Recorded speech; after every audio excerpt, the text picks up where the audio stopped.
ова издание.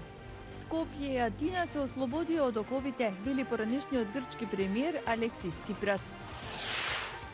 Демократите продолжуваат со истрагата за импичмент, судска покана и за адвокатот на Трамп Руди Джулијани.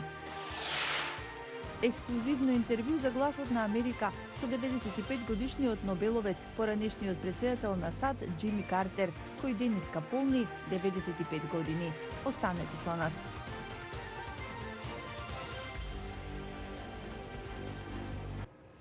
Добро вечер. Ова е Ньюс Флеш на Гласот на Америка. Демократите во представничкиот дом на САД ја продолжуваат истрагата за импичмент на претседателот Доналд Трамп со судски покани со кои бараат документи од неговиот личен адвокат и неговиот државен секретар. Комисиите за надворешни работи, разузнавање и надзор на представничкиот дом на САД побараа од државниот секретар Мајк Помпео до четврток да поднесе документи поврзани со истрагата што започна откако свиркачот ги достави на водите во кои изрази загриженост дека Трамп ја користи својата положба за да побара мешање од странска земја на изборите во САД во 2020 година. Судска покана стигна и до адвокатот на Трамп Руди Джулијани. Гувернерот на Калифорнија потпиша закон со кој за прв пат студентите од спортските коледж тимови ќе можат да ангажираат агенти што би преговарале за нивните цени. Тоа е прва одредба од ваков вид во САД. Гувернерот истакна дека целта е студентите да се доближат до професионалците. На ово остро се спротистави Националната коледж асоциација за спортови со став дека законот ќе ја избрише границата меѓу студентите и професионалците и дека негативно ќе влијае врз повеќе од 24.000 студенти во Калифорнија. Кина одбележува 70 години на комунистичкиот режим, но додека државата на парада ја покажува војната сила во Хонг Конг дојде до нови насилни судири. Полицијата употреби солзевец и водени топови врз протестантите. Еден демонстрант бил фатално застрелан од полицијата, што е прва жртва од почетокот на демонстрациите во јуни. Ако Европскиот совет не одобри почеток на преговори со Северна Македонија, ќе го казне најдобриот пример во регионот, рече премиерот Заев на самит за европската интеграција.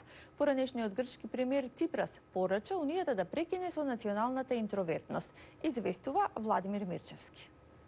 Во мандатот на оваа влада имав чест да објавам повеќе добри вести. Една од најдобрите беше решавањето на спорот помеѓу Република Северна Македонија и Грција. Изјави премиерот на отворањето на самитот насловен како засилување на моментот за европска интеграција кој се одржува ден по годишнината од референдумот за Преспанскиот договор, документот што ја деблокира евроатлантската интеграција на земјата. Токму оваа спогодба беше во фокусот на дебатата. Пораките беа дека Македонија испорачи дека сега е редот на Европската унија. Договорот од Преспа покажува дека Северна Македонија е кредибилен партнер за Европската унија и дека таа треба да одобри датум. Унијата мора да прекине со својата национална интровертност. Се надевам дека во средината на октомври Советот ќе реши за отпочнување на пристапни преговори како што беше ветено. Се надевам дека нема повторно да се одложува. Моето искуство по 3 децении во европските институции и европската политика ми кажува дека ништо не можеме да предвидиме. Одлуката на министрите на Унијата се очекува на 15 октомври. Очекувањата се дека ќе биде позитивна, но што ако не е така? Ако Европскиот совет не реши позитивно и не даде почеток на преговори со Северна Македонија, тогаш ќе го казни најдобриот пример меѓу државите во регионот. Дел од учесниците предупредија дека други сили сакаат да го искористат регионот за своји цели. Русија и Кина имаат предност во регионот затоа што се верува дека тие ги исполнуваат своите ветувања. Визијата на Русија и Кина за едината на Западен Балкан не предвидува слобода и слободен развој на конкурентност, туку нивно ограничување.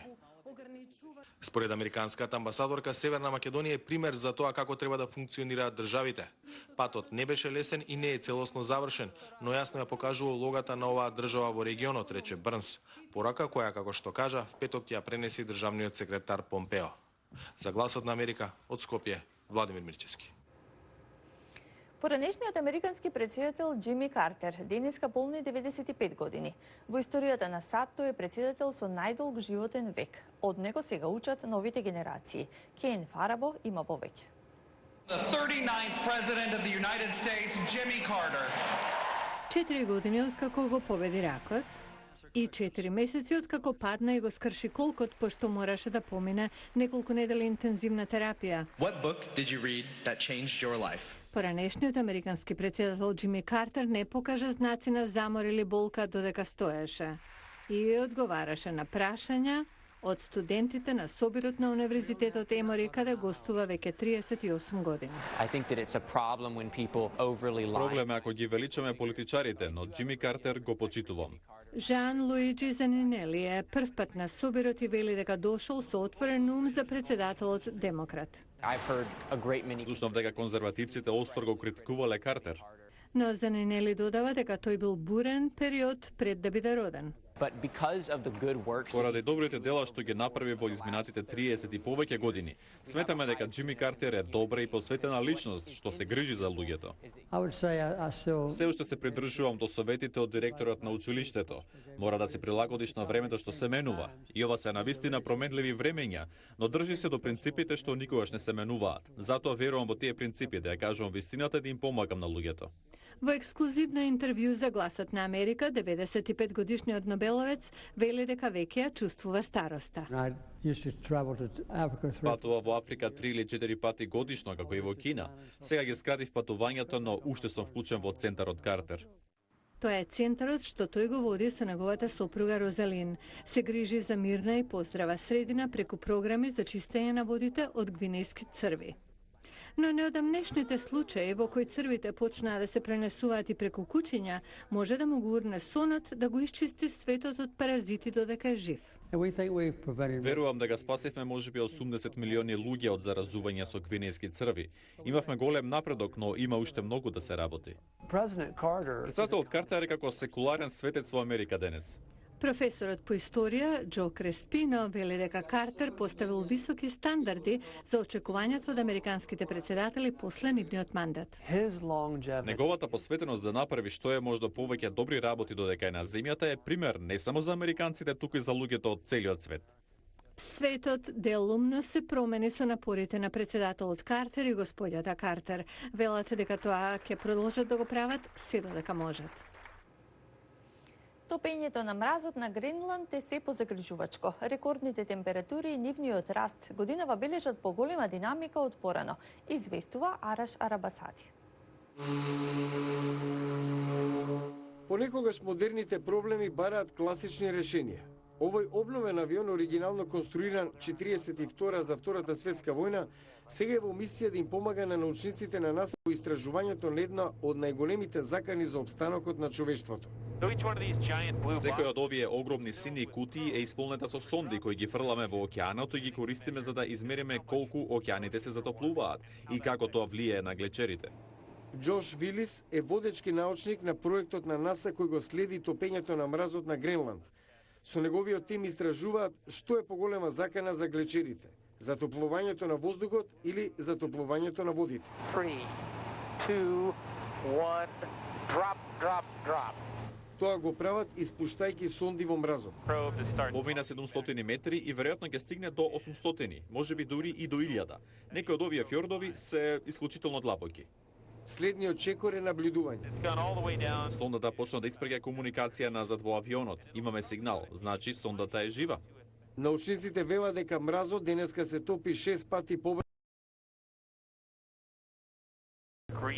Буквално гледаме како мразот на Гренланд исчезнува пред нашите очи и тоа влијае на целата планета.